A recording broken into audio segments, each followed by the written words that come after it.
지난번에 우리 건사 세미나 할 때 제가 잠시 예를 들었는데 이게 낮에 해야 되는데 낮에 이거 갖다 놓고 제대로 하지를 못해서요. 여기 잔이 있고 여기에는 이게 은으로 만든 은잔이에요. 은잔. 그렇게 보여요? 예, 이 은잔. 둘 중에 어느 것이 가치가 있겠죠? 은잔이 가치가 있겠죠. 근데 이거는 함부로 내놓지를 않아요. 이는 카페에 아주 은밀한 곳에 이것을 보관하고 있어요. 이제 이렇게 말하면 오늘 저녁에 또 들어와서 카페를 어슬렁거리는 사람이 있을는지 모르겠는데 이거는 이제 은잔이라서 우리 아주 잘 모셔놔요. 이거는 머그잔이어서 여러분 그 아메리카노 커피 달라고 그러면 이런 잔에 담아줘요. 그래서 이건 항상 자주 많이 쓰이게 되죠. 그러면은 이 두 잔 중에 어느 잔이 더 귀할까요?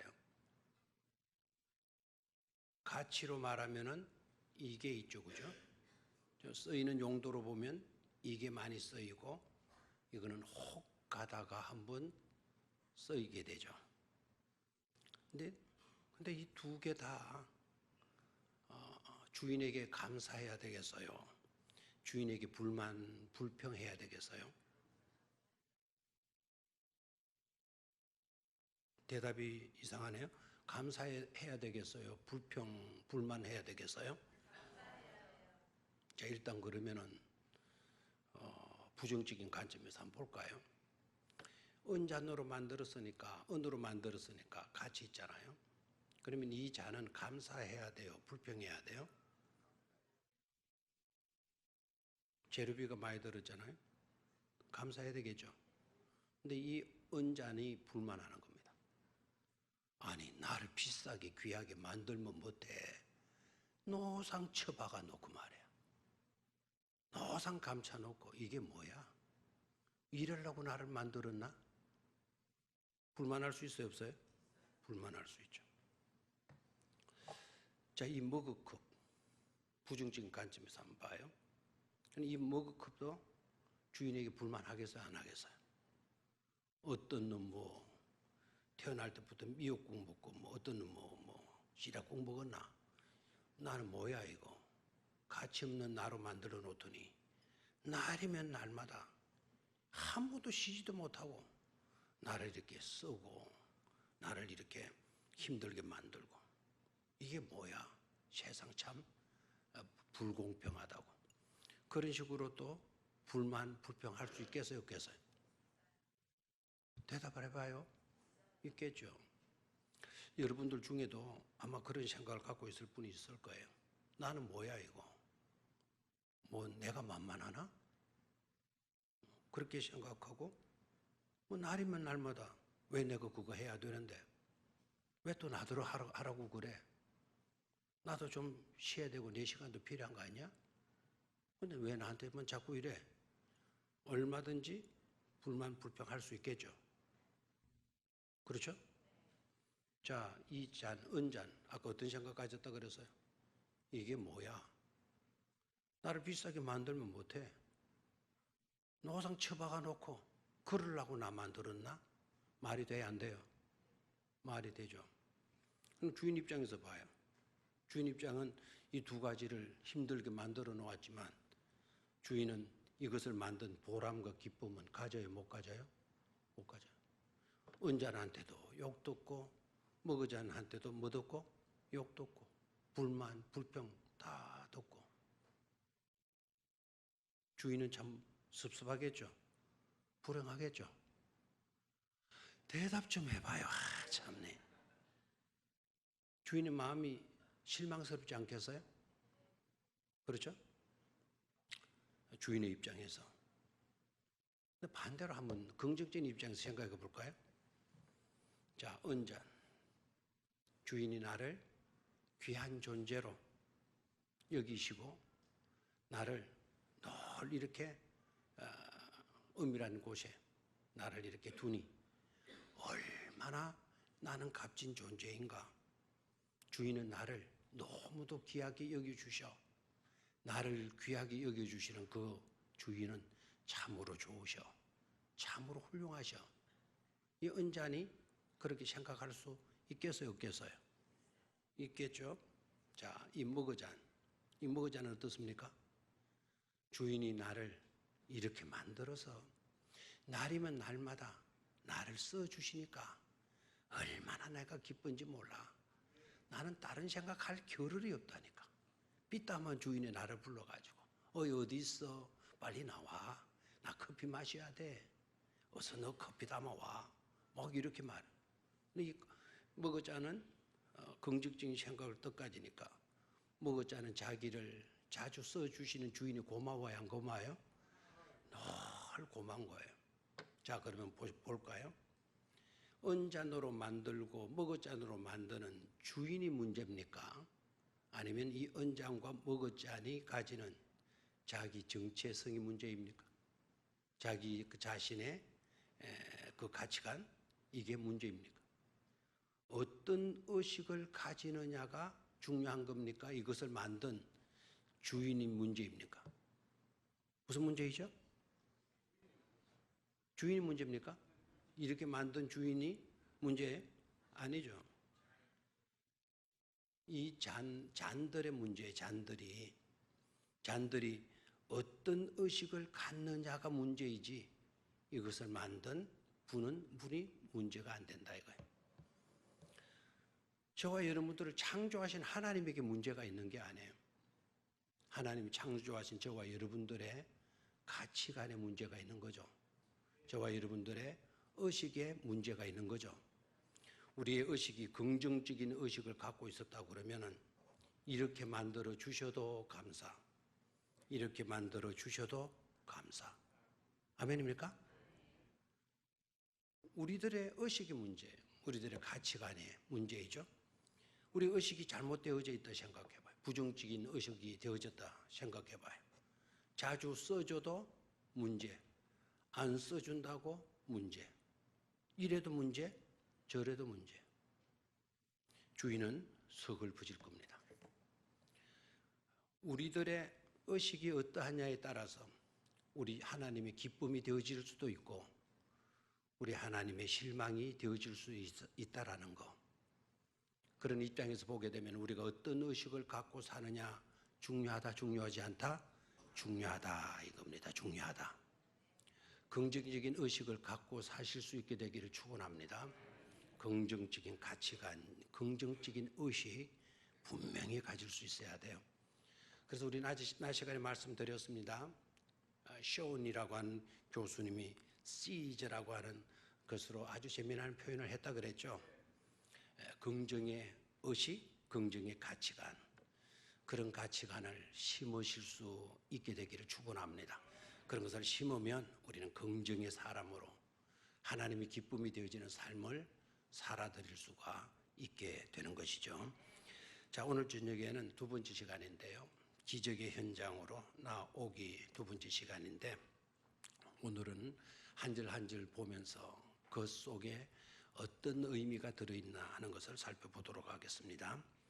자, 48절. 지난번에 서론 부분은 우리가 했으니까요. 48절.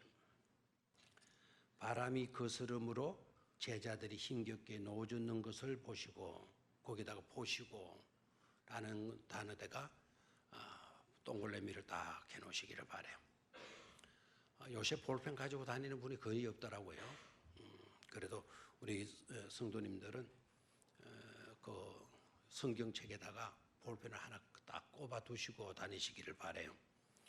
지난번 우리 부흥성회 할 때 다른 교회 교인들이 우리 교회 오셔가지고 우리 교회 여러분들을 보시고 저한테 막 그냥 칭찬의 말들을 많이 하셨어요. 아유, 백령교회가 아니라 교인들이 하나님의 말씀을 얼마나 잘 듣든지 그냥 자기가 본 백령교회 성도들은 전부 다 그냥 노트를 해놓고 노트에다가 메모를 하고 있고 성경책에다가 그 말씀을 막 메모하고 있더라고. 아, 백령교회 교인들 정말 수준 높더라고. 막 이렇게 저한테 많이 칭찬의 말씀들을 많이 하셨어요. 그 칭찬이 참 저는 좋게 느껴져요. 야, 그런 칭찬 우리가 듣는다면 우리 교회는 좋은 교회로구나 하는 것을 제가 느끼게 되었어요. 하나라도 더 알려고 들고 들으려고 하고 배우려고 들고 기억하려고 하는 그런 모습들은 귀한 게요. 귀하죠. 하나님의 말씀을 사모한다는 표시 아니겠어요? 하나님의 말씀을 사모하는 그 심령은 복받을 심령인 줄로 믿습니까? 하나님의 말씀을 들어도 그냥 근성으로 듣고 적당하게 듣고 그런 분들이 10년 믿어도 30년, 50년을 믿어도 소용이 없어요. 그리고 제발 하나님 말씀 앞에는 우리가 교만하게 서서는 안 돼요. 하나님의 말씀 앞에는 굶주린 심령처럼 되어서 내가 열흘을 굶은 사람처럼 하나님의 말씀을 대할 때는 그런 갈급함으로 사모함으로 대할 수 있어야 될 줄로 믿습니다. 그런 자들은 날마다 성장하는 거예요. 날마다 성숙하는 거예요. 심령들이 풍요로워요. 품성이 너그러워요. 영양분이 공급 안 되니까 빈약해지고 영양실조가 되어지고 영양실조가 되어지니까 힘이 없고 힘이 없으니까 뭘 할 의욕도 없고 의욕이 없다 보니까 모든 것이 귀찮아지는 거예요. 예배 시간 자체도 귀찮고 기도하는 것도 귀찮고 찬송하는 것도 귀찮고 설교 듣기도 귀찮고 모든 게 귀찮아져요. 영적인 영양실조가 되어졌기 때문에 그래요. 건강할수록 입맛이 나요 안 나요? 입이 당겨요 안 당겨요? 금방 숟가락 놓고도 또 묵작하면 아이고 좋아라 하고 막 덤벼들잖아요.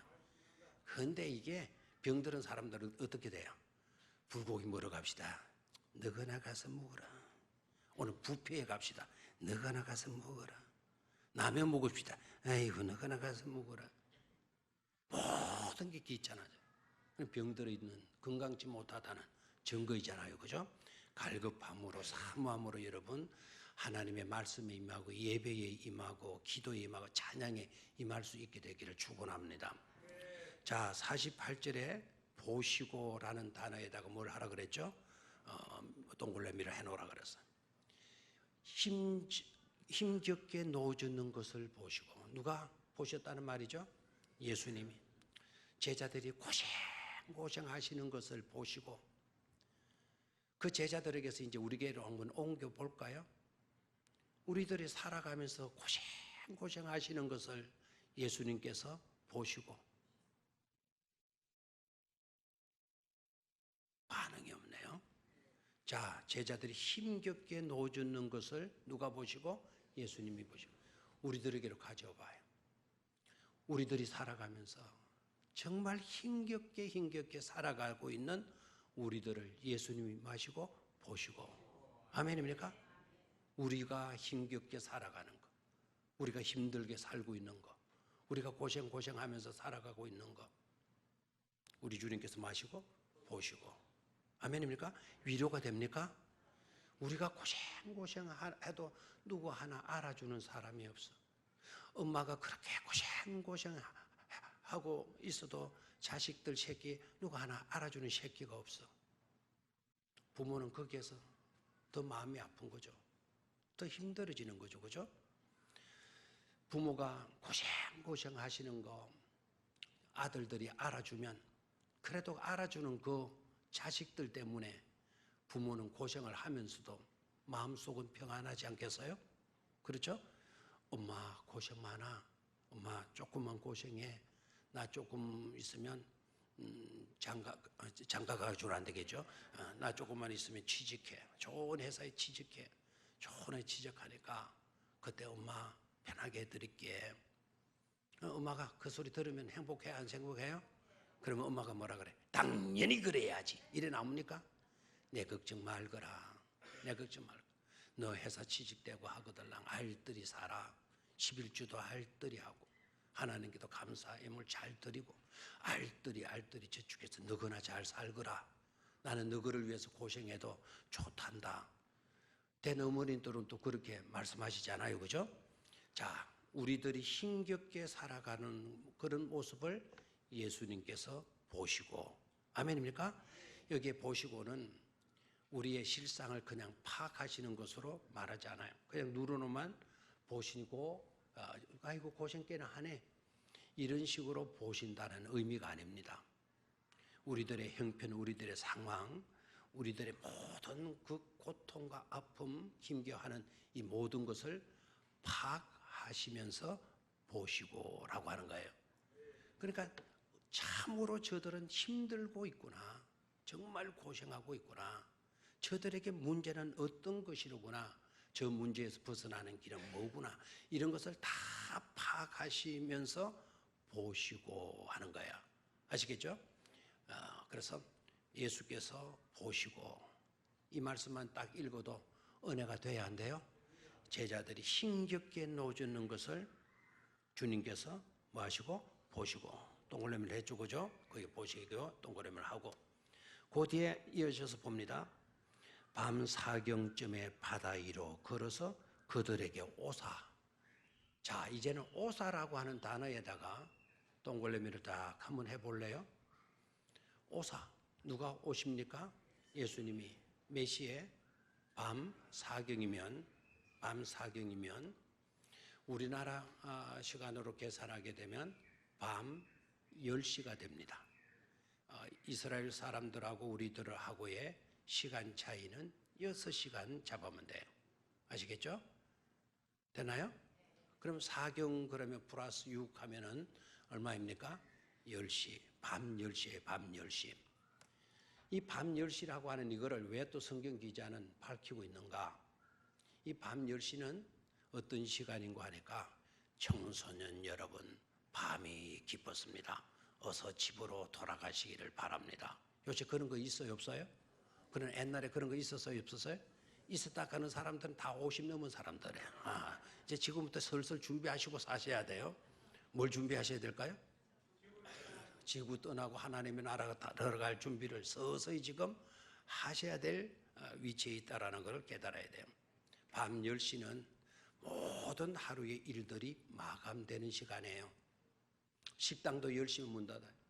모든 그 공장이나 모든 일들이 10시면 다 마감되는 그 시간. 그 밤 사경에 예수님께서 어떻게 하셨다 그랬어요? 바다 위로 걸어서 그들에게 오사. 아멘입니까? 그들에게 오사. 그들은 누구죠? 힘들게 노를 젓고 있는 고생하는 누구들이죠? 제자들. 힘들게 살아가고 있는 우리들의 삶의 현장에 오사. 누가 오셔요? 예수님이 오사. 모든 것이 마감되어지는 그 긴박한 시간에 예수님이 마셔서 오사. 은혜가 됩니까? 안 됩니까? 이거 자체만 해도 은혜가 되잖아요. 다 밤 사경이 되면 자기 집으로 돌아가요. 자기 보금자리로. 일터에서 다 떠나서 자기 집으로 돌아가요. 그런데 예수님은 자기 집으로 돌아가시는 것이 아니고 고생 살아가고 있는 누구에게로 다가오사? 우리에게로 다가오사. 우리에게로 다가오시는 주님이시라는 거. 그런 주님을 여러분 잘 믿으셔야 되겠죠. 그런 주님을 사랑할 수 있어야 되겠죠. 그런 주님께 청교와 영광과 찬양과 감사를 올려드려야 되겠죠. 그런 주님을 뜨겁게 사랑하실 수 있게 되기를 축원합니다. 누가 이 세상에 그렇게 해줘요? 누가 그렇게 해줍니까? 누가 그렇게 해주고 있습니까? 오직 주님만이 그렇게 해주시고 계신다는 사실이에요. 자, 그런데 문제가 있죠. 자, 오사까지는 좋은데 그 다음에 문제가 참 괴롭습니다. 지나가려고 하심에. 자, 오신 것까지는 좋은데 그 다음에 단어가 뭡니까? 지나가시려고 하심에. 아이고 어쩌나 이렇게 반응이 나와야 되잖아요. 자, 주님께서 힘들게 우리 놓아주는 것을 보시고 그 보시는 것으로 끝나지 않고 모든 문제와 상황을 파악하시고 그 다음에 무리로 걸으셔서 우리에게 마사 오셔서 뭐 해주셔야 돼요? 도와주시고 하셔야 되잖아요. 우리의 문제를 해결해 주셔야 되잖아요. 그런데 어떻게 하시는 거예요? 지나가시다가 걱정이 딱 되잖아요. 지나가시면 돼야 안 돼요? 구경만 하고 지나가시면 돼야 안 돼요? 선한 사마리아인의 비유에서 그 유대인들과 제사장들, 레위인들 뭐 했습니까? 지나가서 강도 만난 사람, 거진 다 죽게 된 사람, 그 사람 상황을 딱 보고 아이고 강도 만났네, 아이고 불행도 해라, 아이고 많이 다쳤네, 아이고 저러다가 죽겠네 하고 지나갔다. 그럼 선한 사마리아 그 강도 만난 사람에게 있어서는 얼마나 안타까워요. 얼마나 불행해요. 도와줄 줄 알았는데, 도와줄 수 있는 사람들인데 하나도 도와주지도 않고 그냥 지나가 버렸다. 참 이거는 비극적인 모습 아니겠어요? 안타까운 모습이죠. 그런데 오늘 누가 그렇게 하시려고 들어요? 우리 주님께서 지나가려고 하심에, 그냥 지나가시려고 하심에. 이 말이 참 애매합니다. 예수님은 우리의 어려움을 보시고 파가셨다면, 그래서 밤사경에 그 무리로 걸으셔서 오셨다면 우리를 반드시 뭐 해주실 분입니까? 도와주실 분 아닙니까? 도와주시지 않으려고 하셨으면 굳이 무리로 걸으셔서 가지고 이곳까지 오셔야 될 이유가 있어요, 없어요? 있어요, 없어요? 없어요. 우리 주님은 굉장히 심술궂은 분이십니까? 능력은 계셔가지고 무리를 척척척척 걸어오시는 능력은 가지신 분이 우리 고생하는 거, 우리 빠져 죽어가는 거, 우리 위험에 놓인 거, 그거 가까이 오셔서 눈으로 보시고 하나도 도와주시질 않고 그냥 지나가시는 그런 심술궂은 주님이실까요? 근데 왜 지나가려고 하심에, 왜 이 표현을 썼을까요? 아예 이 단어는 뭐 해버리면 좋겠어요? 딱 빼냈으면 좋겠죠. 진한 볼펜이 있거든. 새카맣게 지어버려요. 성경은 또 그렇게 하면 돼요, 안 돼요? 안 돼요. 지울 수도 없고 이거 어쩌면 좋죠? 지나가려고 하심에. 지나가려고 하심에. 자, 이 말의 의미가 뭐냐라는 거죠. 이 말에. 그래서 성경 해석이 중요한 것 아닙니까? 이 말의 의미가 뭘까? 도대체 이것이 뜻하는 바가 뭘까? 성경 해석이 중요한 건데요. 그래서 두 가지 크게 이 부분을 해석할 수가 있겠어요. 첫 번째는 이 제자들이 예수님을 뭐로 여겼죠? 유령으로 여겼어요. 그래, 유령은 자기네들에게 와서 도와줄 사람이 아니거든. 유령이면. 그래서 유령이 바다 위로 쭉 와가지고는 뭐 하려 하셨다? 지나가려고 하셨다. 우리들을 도와주려고 온 것이 아니고 유령이니까 이 바다 위를 쑥 걸어서 지나가려고 하신 것이었다. 지나가려고 한 것이었다. 지나가려 하시다가, 그래서 예수님을 몰라보고 예수님인데 예수님을 유령이라 착각한 나머지 자기 곁을 자기를 도와주려고 여기까지 유령이 오지는 않았을 거니까, 그러니까 자기 곁을 뭐 하려고 하시는 걸 봤다. 지나가시려고 하는 것으로 보았다. 말이 돼야 안 돼요? 말이 돼야 안 돼요? 말이 되죠. 그래서 어떤 분은 그렇게 해석을 해요. 그런데 그 해석은 말은 된다 할지라도, 그럴싸한 해석은 된다 할지라도 그것은 무리한 해석이에요. 왜냐하면 이 본문의 말씀은 제자들의 관점에서 이 사건이 기록되고 있는 게 아니에요. 앞에 2절은 누구의 관점에서 기록되어진 구절인가 하니까 예수님의 관점에서 기록되다가 갑자기 제자들의 관점에서 이 사건을 보고 기록을 했다. 그거는 무리예요. 그런 바람직한 모습이 아니에요. 그러면 이 구절의 뜻이 뭘까? 이 구절의 뜻이 뭘까? 이것에 대한 바른 해석은 뭘까가 궁금해지잖아요. 그래서 우리는 성경을 몇 군데 찾아볼 필요성이 있어요. 자, 이 부분의 이 사건은 지나가려 하시다가라고 하는 이 구절의 의미가 뭔가 하니까 예수 그리스도가 곧 하나님이시다. 하나님이심을 나타내 보이신 사건이다. 하나님이신 것을 드러내어 보여주신 단어이다라는 거예요. 됐습니까? 그래서 성경을 좀 찾아보도록 하겠어요. 출애굽기 33장 19절에서 23절. 우리 화면에 뜰 겁니다. 제 시간이 없으니까 화면의 내용을 같이 읽도록 하죠. 시작. 여호와께서 이르시되 내가 내 모든 선한 것을 네 앞으로 지나가게 하고 여호와의 이름을 네 앞에 선포하리라. 나는 은혜 베풀 자에게 은혜를 베풀고 긍휼히 여길 자에게 긍휼을 베푸느니라. 그 다음에 또 이르시되 네가 내 얼굴을 보지 못하리니 나를 보고 살 자가 없음이니라. 여호와께서 또 이르시기를 보라 내 곁에 한 장소가 있으니 너는 그 반석 위에 서라. 내 영광이 지나갈 때에 내가 너를 반석 틈에 두고 내가 지나도록 내 손으로 너를 덮었다가 손을 거두리니 네가 내 등을 볼 것이요 얼굴을 보지 못하리라. 아멘. 저기 말씀 중에 많은 단어가 많이 나와서요. 지나. 그 앞에 한번 볼까요? 22절. 예.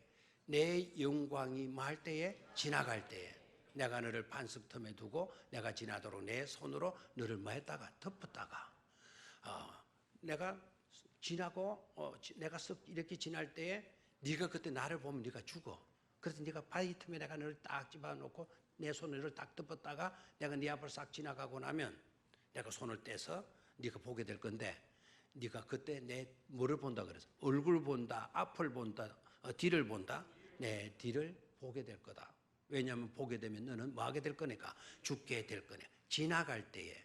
근데 그 지나갈 때라는 말은 하나님이 지나가심으로 인하여서 모세에게 하나님이 나타나셨다. 하나님이 자기에게 나타나셨다라는 것을 나타내 보여주시는 것이 되죠. 되나요? 내가 지나갔어. 그래서 지나갈 때 모세는 아하 하나님이 계셔서 하나님이 계시는구나. 계신 그 하나님이 지금 내 곁을 뭐 해가셨다? 지나가셨다. 지나가셨다고 해서 하나님이 아니신 것은 아니다. 지나가셨다고 해서 하나님이 없는 것은 아니다. 지나가셨지만 하나님은 나에게 있어서는 존재하고 계시는 하나님이시다 라는 것으로 모세가 깨달아지게 되어지는 것이죠. 자, 그 다음에 34장 6절로 가보겠어요. 34장 6절. 출애굽기 34장 6절 안 찾았나? 안 나타나네요. 자, 그럼 우리가 직접 찾아볼까요? 출애굽기 34장 나왔습니까? 6절 시작. 여호와께서 그의 앞으로 지나시며 선포하시되 여호와라 여호와라 자비롭고 은혜롭고 노하기를 더디하고 인자와 진실이 많은 하나님이라. 하나님이 쏙 지나가시면서 선포해 주시는 거예요. 여호와다 여호와다 나 하나님이다 하나님이다. 자비롭고 은혜롭고 노하기를 더디하고 인자와 진실이 많은 누구이다? 하나님이다. 지나가시는 하나님. 지나가시는 하나님. 열왕기상 19장 11절로 가도록 하겠어요. 열왕기상 19장 11절. 이번에는 엘리야에 관계된 말씀인데 열왕기상 19장 11절. 아까 이 성경 구절을 다 불러주었는데 자, 같이 한번 읽습니다. 시작. 여호와께서 이르시되 너는 나가서 여호와 앞에서 산에 서라 하시더니 여호와께서 지나가시는데 요 앞에 크고 강한 바람이 산을 가르고 바위를 부수나 바람 가운데 여호와께서 계시지 아니하며 바람 후에 지진이 있으나 지진 가운데도 여호와께서 계시지 아니하며. 됐습니까? 지나가시는데 막 쉥쉥 부는 그 바람 속에 예수님 하나님이 계셔요? 안 계시고 지진 속에 막 땅이 뒤흔들리는데 그 가운데도 누가 계시지 않아요? 하나님이 계시지 아니하고 그 지나가시는 그 하나님 세미한 음성으로 엘리야에게 자신을 나타내 보이시죠. 그래서 이 지나가시다 무중하게 지나가시는 게 아니다라는 거예요. 어려움을 당하고 있는 그 제자들에게 예수님이 하나님과 같은 존재라는 것을 나타내 보이신 말씀이다라는 거죠. 그래서 본문 말씀에 바다 위로 걸어서 그들에게 오사 지나가려고 하심에 섭섭하게 여기시지 않아도 될 줄로 믿습니다. 바로 이렇게 지나가시려고 하시는 그 예수님은 곧 누구와 같으신 분이시다? 하나님과 같으신 분이시다라는 거예요. 육신으로 입으신 예수가 바로 하나님과 동일하신 분이시다라는 것을 나타내 보이신 일이 되어지는 것이죠. 그래서 성경을 읽을 때 여러분 그 단어가 그 의미가 내게 깨달아지지 않는다고 해서 아무리 읽어도 이 의미를 모르고 있다고 해서 쓸데없다 모르니까 이는 지워버리자 이렇게 하면 돼야 안 돼요? 안 돼요. 언젠가는 이 말씀의 의미가 깨달아질 수 있도록 위해서 기도해야 돼요. 그리고 모르면 물어야 돼요. 이 말씀의 의미가 무슨 뜻이냐고 물어야 돼요. 알겠습니까? 모른다고 이 말씀은 필요 없는 말씀으로 여러분 그렇게 삼으셔서는 절대로 안 된다는 겁니다. 자, 그 다음에 이제 49절로 가서 보겠는데요. 제자들이 그가 바다 위로 걸어오심을 보고 제자들이 그가 바다 위로 걸어오심을 보고 그가는 누구죠? 예수님인데 근데 예수님을 예수님으로 알아보지 아니하고 뭔가 하여 유령인가 하여 소리 지르니 그들이 다 누구를 보고 예수를 보고 맘이라 놀람이라. 아이고 예수님이셨네요. 이래 놀랬다는 게 아니죠. 그 예수를 뭐로 보고 놀란 거죠? 유령이라고 소리 지르면서 예수님인데 유령이라고 알고 소리를 팍 지르고 놀란 거예요. 어머나 하고 놀란 거죠. 어머나 하고. 자, 왜 제가 그렇게 했을까요? 제자들의 모습이 그랬을 거니까, 그죠? 또 한편으로는 자다가 깰 때라 이 말입니다. 깰 때라. 그들이 다 예수를 보고 뭐했다? 놀랬다. 예수를 보고 놀라서는 안 되는데 예수를 보고 놀랬다면 그건 감동과 감격의 놀람이 되겠죠. 그런데 이 놀람은 감격과 감격으로 말미암은 놀람이 아니다라는 거예요. 뭔 줄 알고 놀란 거죠? 유령인 줄 알고 놀란 거예요. 뭔 줄 알고 소리 지른 거죠? 유령인 줄 알고 소리를 질렀다는 거죠. 자 그러면 왜 제자들은 예수님을 보고 유령이라 여겼을까요? 그렇죠. 인간은 그 누구도 물 위로 걸어올 수 있다 없다? 없다. 그런데 예수님도 사람이신데 사람이신 분이 물 위로 걸어오시리라는 것은 상상조차도 못했다는 거죠.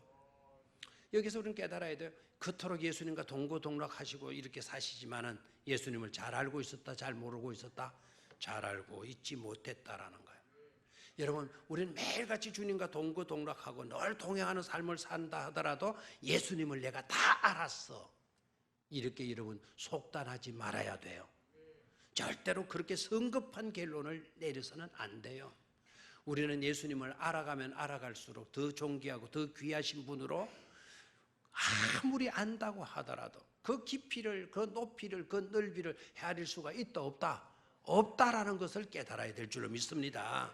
우리의 두뇌가 뭐 대단하지만 이 두뇌 가지고 어떻게 이 공활한 우주 만물을 창조하신 하나님을 다 헤아리실 수가 있겠습니까? 어떻게 다 파악할 수가 있겠습니까?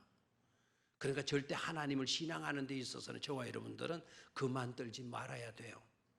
조금 안다고 내가 다 아는 것처럼 그렇게 고개 꼿꼿하게 들고 다녀서 안 돼요. 항상 하나님 대할 때 겸손해야 될 줄로 믿습니다. 하나님 말씀 앞에 언제나 갈급한 심령으로 언제나 사모하면서 하나님의 말씀을 대할 수가 있어야 될 줄로 믿습니다.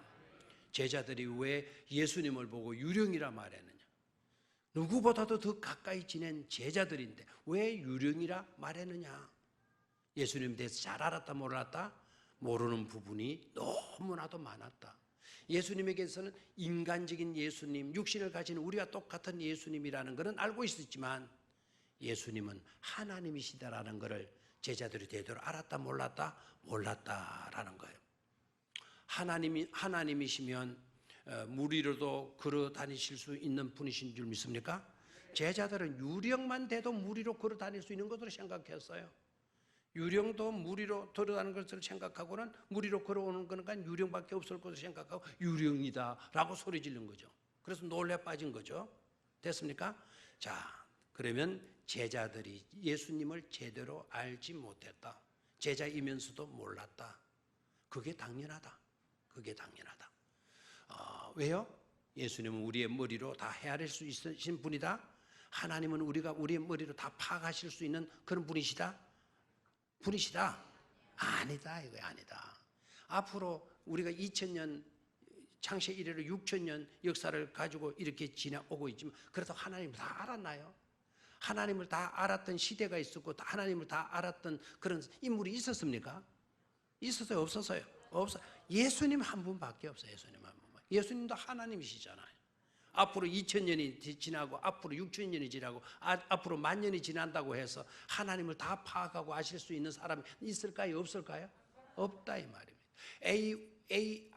AI입니까? 인공지능이 AI가 발전돼도 하나님을 다 파악할 수 있다? 없다 이거예요. AI도 사람이 자료를 집어넣어서 만든 거예요. 신이 만든 게 아니고 사람이 만든 거예요. 사람이 어떻게 신을 다 헤아릴 수가 있단 말입니까? 자, 그렇다면 여기에서요. 바다 위로 걸어오심을 보고, 거기다가 또 밑줄을 그어야 되겠죠. 바다 위로 걸어오심을 보고, 바다 위로 걸어오심을 보고, 바다 위로 걸어오심을 보고. 왜 제가 이 말을 자꾸 강조를 하고 있는 거 아닐까? 바다 위로 걸어오심을 보고라는 이 구절이요, 굉장히 의미심장한 구절이다 이 말입니다. 여기에 바다는 그냥 갈릴리 바다 정도가 아니다 이 말입니다. 바다 위로 예수님이 걸어오시는 것을 보고 예수님이 일부러 그 흉흉한 바다 위로 걸어오신 데에는 이유가 있다 이 말입니다. 그것이 바로 뭔가? 바다의 정체성 때문에 그래요. 바다는 어떤 곳이냐? 바다는 용이 거하는 장소, 리와 야단의 처소, 악어들이 들끓는 곳이 바로 뭐다? 바다다. 드래곤, 악마가 존재하는 그런 곳이 바로 어디다? 바다다라는 거예요. 그래서 바다는요, 드래곤이 활동하는 지대에 사탄이 역사하는 곳, 리와 야단, 꾸불꾸불한 뱀이 서식해서 활동하는 세계, 그런 세계를 누가 걸어서 가셔요? 예수님이 톡톡 걸어서 가시는 거예요. 이 말은 리와 야단을 짓밟으실 수 있는 분이 예수다 이거예요. 용을 짓밟고 다니실 수 있는 분이 누구다? 예수님이시다 이거예요. 아멘입니까? 그래서 바다의 정체성을 좀 보도록 하죠. 하박국 3장 15절, 하박국 3장 15절. 자, 빨리 좀 찾아놨어요? 나와서. 자, 시작. 주께서 말을 타시고 바다 곧 큰 물의 파도를 밟으셨나이다.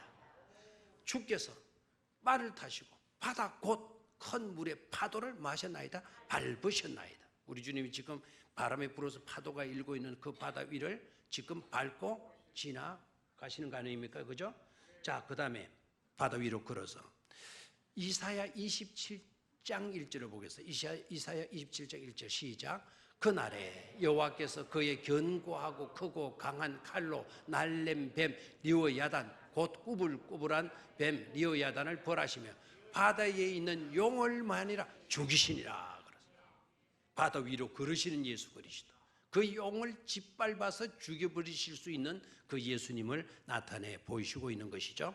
51장 9절을 보겠습니다. 51장 9절 시작.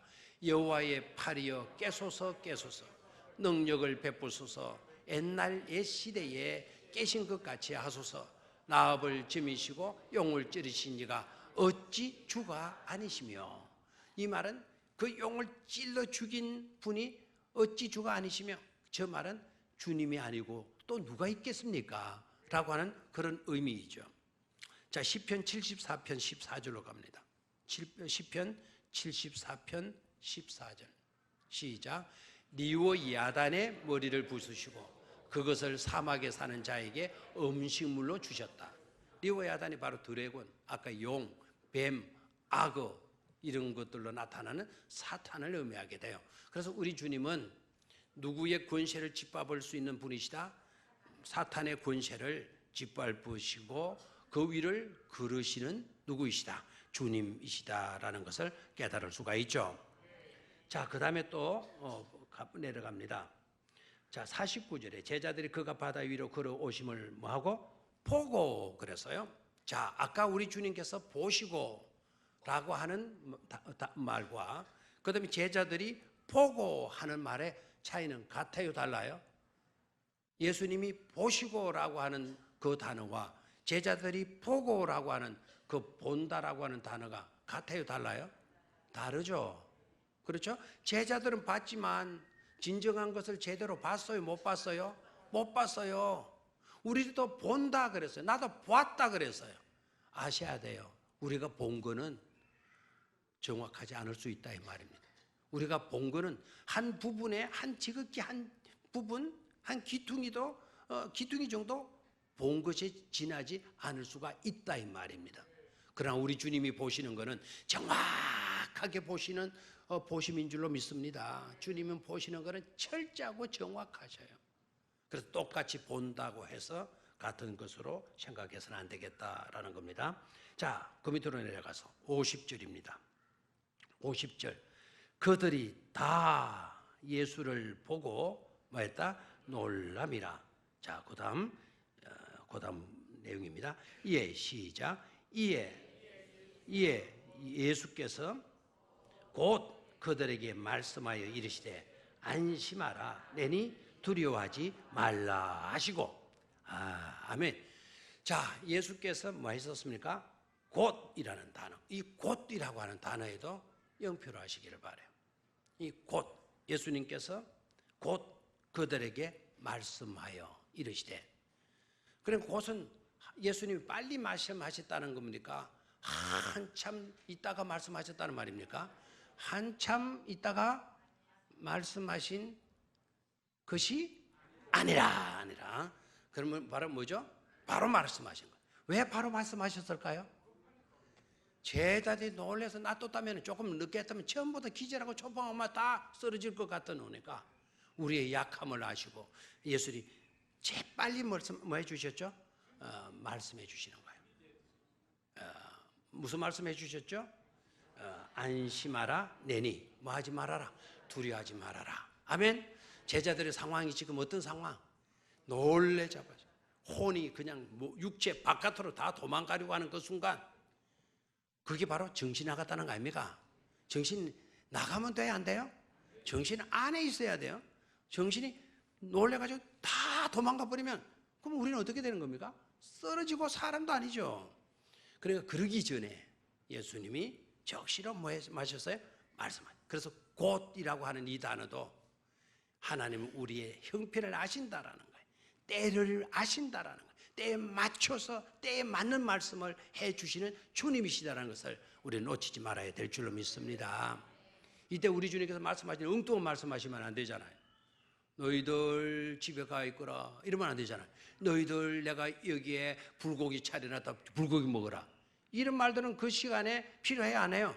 안 하는 거예요. 그 보시고 곧 말씀해 주시는 거예요. 그 곧이라는 건 그 상황 형편에 반드시 들어야 할 그 말씀, 그 시간에 필요한 그 말씀을 들려주시죠. 뭐라고 그랬죠? 안심하라, 안심하라. Take courage, 용기를 가지도록 해라. Have courage 해도 돼요. 용기를 가져라. 그 용기를 가지라.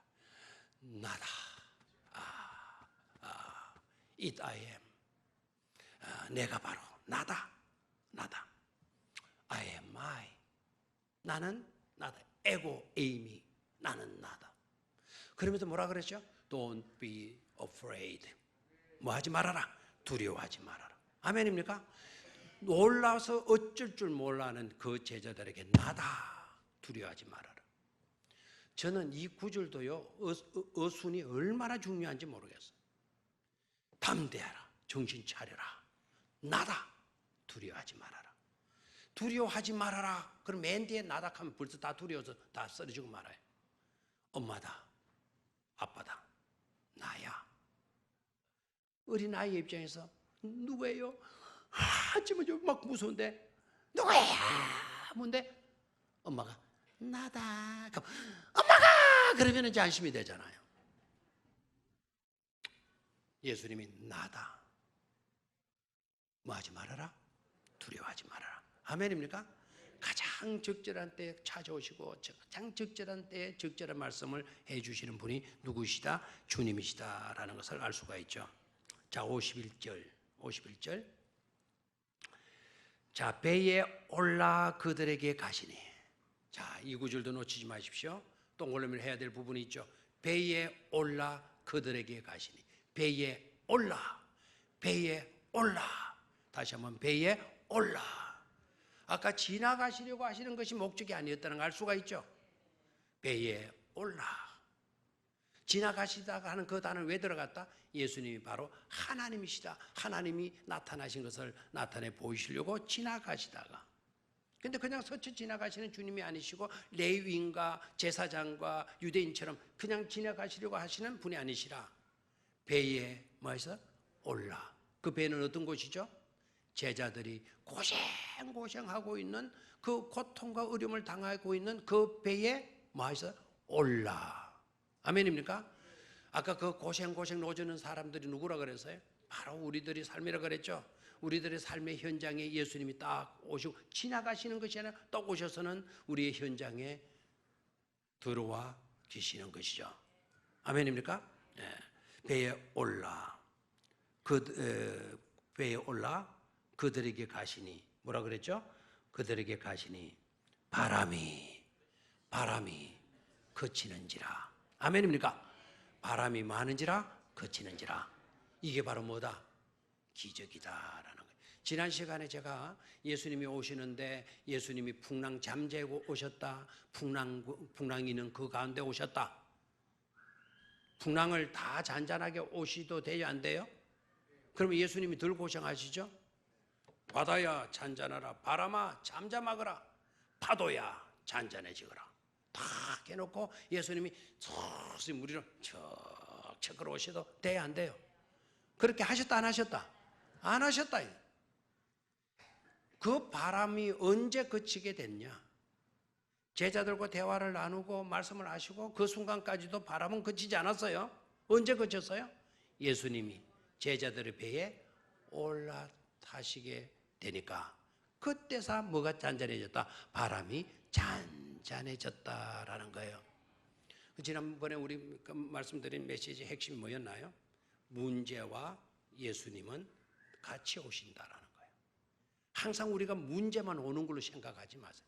어려움만 내게 닥치는 것으로 온다고 생각하지 마시기를 바라요. 그 문제가 올 때는 그 속에 누구도 함께 오신다.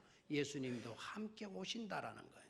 문제를 주었을 때, 고난을 주었을 때에는 여러분 고난과 아픔의 문제해서 우리 진땀 고생시키고 어렵게 만들고 그렇게 하시는 것이 아니다. 그 고난과 문제에는 반드시 그 속에 누구도 함께 하시고 계신다. 하나님이 함께 하시고 계신다. 어려운 문제를 주셨다면 그 문제 속에 하나님은 뭐까지도 같이 주셨다. 해답까지도 같이 두셨다라는 거예요. 그래서 하나님은 사랑의 하나님 아니십니까? 은혜의 하나님이 되시는 줄로 믿습니다. 배에 올라 그들에게 가시니 바람이 많은지라 그치는지라. 제자들이 마음에 심히 놀라니 이는 그들이 그 떡 떼시던 일을 깨닫지 못하고 도리어 그 마음이 뭐하여졌음이라. 둔하여졌다. 기적의 현장에서 주님을 분명히 확인하고 기적의 현장에서 기적을 체험한 그들이었지만 또다시 둔하여져 가지고 예수님을 모르시고 계시는 거예요. 예수님이 그 배에 타시고 그들에게 가시니 바람이 뭐해졌다? 잔잔해졌다. 이것이 바로 뭡니까? 이것 또한 기적인 줄로 믿습니다. 기적이 두 가지 모습으로 나타났죠. 기적이 그렇죠. 바다 위로 걸으셔서 제자들에게 오신 것도 뭐이고 기적이고, 그 다음에 제자들이 고생하는 그 현장에 타시게 되니까 그 바람이 잠잠하게 되는 것도 뭐다? 기적이다. 그래서 예수님은 자연도 지배하실 수 있는, 자연의 모든 법칙도 지배하실 수 있는 주가 되신다라는 것을 알 수가 있죠. 자, 결론을 이렇게 지을까요? 자, 오늘 두 번째 시간이니까 오늘 결론을 짓겠습니다. 이 본문 말씀에서 우리가 들어야 할 메시지는 이렇게 정리가 될 수 있겠어요. 주님께서 가라고 하셨으니까, 주님께서 가라고 하셨으니까 주님께서 반드시 책임져 주신다라는 메시지를 들을 수 있어야 될 줄로 믿습니다. 너희들 먼저 배 타고 건너가. 그렇게 우리 주님이 말씀하셨잖아요. 가라고 하신 분이 주님이실 때 그들을 끝까지 책임져 주시는 분도 누구이시다? 주님이시다. 두 번째 우리가 들어야 할 메시지, 주님은 문제 해결을 위해서 직접 찾아와 주시고 우리들의 문제 현장에 동성해 주시는 분이시다라는 겁니다. 자, 제가 이 말이 혹시나 요새 여러분 귀에 따갑도록 많이 들은 그 단어로 여러분 이해하면 안 돼요. 저는 동성이라 그랬지 동성이란 말하지 않았어요. 동성은 타다, 성선하다. 그죠? 동성, 같이 타신다라는 거죠. 성격, 성품, 그거 말할 때 그 성자가 아니다라는 거죠. 세 번째, 마귀의 권세를 짓밟으실 수 있는 능력을 가지신 주이시다라는 것을 우리는 이 본문에서 깨달을 수 있어야 될 줄로 믿습니다. 마귀의 권세를 짓밟으실 수 있는, 그들을 파멸시킬 수 있는 그런 능력, 권세를 가지신 분이 바로 주님이시다라는 것을 알 수가 있죠. 아멘입니까? 뿐만 아니라 그 주님은 우리의 삶의 현장에서도 기적을 안겨주시는 분이 되신다라는 거예요. 성경 속에서만, 그때에만, 그 제자들에게만 기적을 안겨주시는 분이 아니시라 오늘 이 시대를 살아가고 있는 저와 여러분들에게도 기적을 뭐 해주시는 분이시다? 안겨주시는 분이시다라는 거예요. 주일 저녁마다 우리가 기적 현장으로 나아가기라는 제목으로 말씀을 드릴 건데 꼭 우리 모두가 기적의 현장으로 나아가서 이런 주님의 큰 은혜를 입는, 그래서 기적을 체험하는 저와 여러분